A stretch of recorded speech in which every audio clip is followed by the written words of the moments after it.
नमस्कार। एगो माई के चाहे कितना भी बाल बच्चा होके, 2 गो होके, 4 गो होके, सब लोग के बराबर प्यार देके अपने हर तकलीफ के सह के अब बच्चा के पाले ली। लेकिन एगो माई के 4 गो और 5 गो बाल बच्चा मिलके नहीं संभाल सकत। यही के ऊपर एगो सामाजिक गीत लेके आ गई बनी। देखिए, सुनिए, बताइए कैसन बा।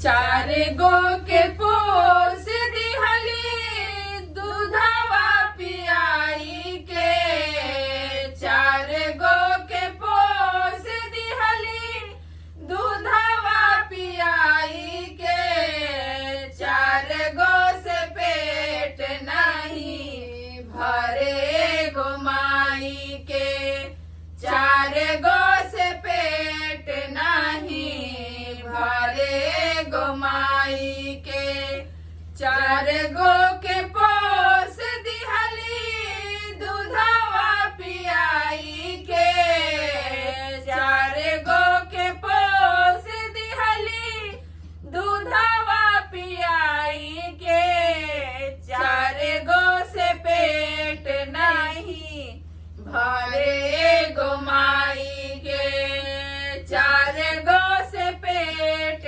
नहीं भरे गो माई के।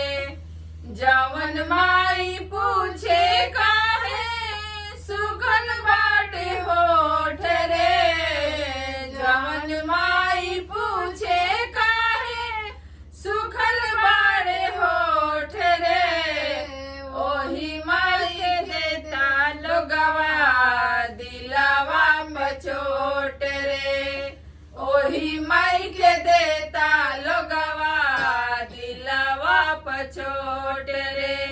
भिजले सुतेली अपने सुखल सुताई के, भिजले सुतेली अपने सुखल सुताई के, 4 गो से पेट नहीं चले गो माई के, 4 गो से पेट नहीं चले गो माई के।